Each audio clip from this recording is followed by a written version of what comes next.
शहर की हलचल से दूर एक छोटा सा कस्बा था जहां जीवन सरल पर रिश्ते बेहद गहरे हुआ करते थे।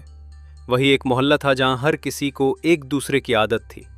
उस मोहल्ले में विवेक अपने परिवार के साथ रहता था। 22 साल का विवेक कॉलेज में पढ़ता था और स्वभाव से थोड़ा संकोची था। उसके बगल वाले घर में रहने वाली भाभी यानी शालिनी भाभी मोहल्ले की सबसे सुंदर और शालीन महिला मानी जाती थी। शालिनी भाभी की उम्र लगभग 26 साल रही होगी। सुंदरता में तो जैसे कोई कविता उतर आई हो। बड़ी बड़ी आंखें, हल्की मुस्कान और मनमोहक बातें। विवेक जब भी उन्हें देखता कुछ कह नहीं पाता, बस मुस्कुरा देता। शालिनी भाभी की शादी को 2 साल हुए थे, लेकिन उनके पति अक्सर शहर से बाहर नौकरी के सिलसिले में रहते थे। एक दिन शाम को हल्की बारिश हो रही थी। बिजली चली गई थी और मोहल्ले में अंधेरा सा छा गया था। विवेक अपने घर की छत पर खड़ा होकर बारिश का आनंद ले रहा था। तभी उसने देखा शालिनी भाभी भी अपनी छत पर थीं। हवा में उड़ते उनके बाल, भीगता हुआ चेहरा और कांपती सी आवाज। विवेक का दिल जैसे धड़कने लगा। भाभी ने मुस्कुराकर कहा, बारिश बहुत अच्छी लगती है ना? विवेक हल्का सा मुस्कुराया।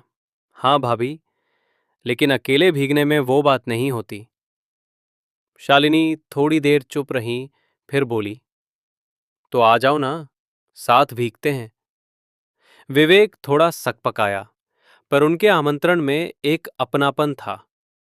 वो छत की मुंडेर लांघकर उनके पास आ गया। दोनों कुछ देर तक चुपचाप बारिश में भीगते रहे। हवाएं चल रही थीं और उस हवा के साथ कुछ जज्बात भी बहने लगे थे। भाभी, आप बहुत अच्छी लगती हैं, विवेक ने हिम्मत करके कहा।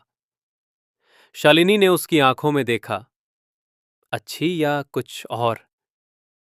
कुछ और। विवेक की आवाज कांप रही थी।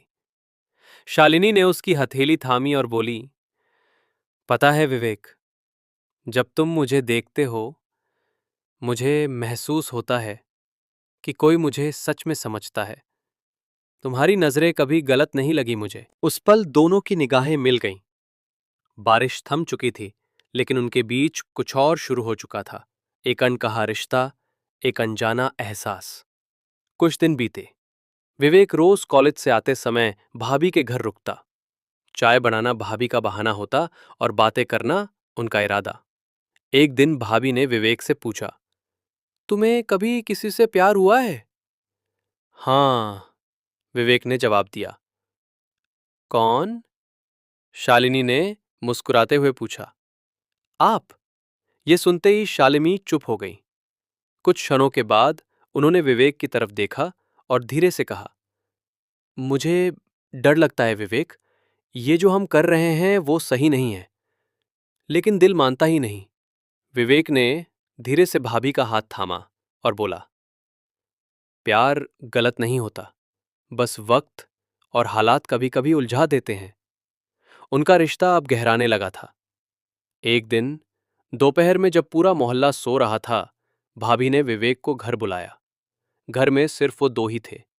कमरे में हल्की सी खुशबू थी, चंदन और गुलाब की। शालिनी ने लाल साड़ी पहनी थी, बाल खुले थे और होठों पर वो हल्की सी मुस्कान जो विवेक को बेचैन कर देती थी। तुम्हें देखना चाहती थी आज, शालिनी बोली। विवेक पास आया। दोनों की सांसें तेज हो चुकी थीं। शालिनी ने उसका चेहरा अपने हाथों में लिया और कहा, आज मैं सिर्फ तुम्हारी हूं विवेक। उस दिन उनकी नजदीकियां सारी हदें पार कर गईं। वो पल उनके जीवन का सबसे यादगार पल बन गया, जहां ना कोई डर था, ना कोई रोक। सिर्फ दो दिल थे और एक गहरी मोहब्बत। समय के साथ विवेक की पढ़ाई पूरी हुई और उसे शहर में नौकरी मिल गई। शालिनी भाभी ने उसे हमेशा प्रेरणा दी, उसका साथ दिया।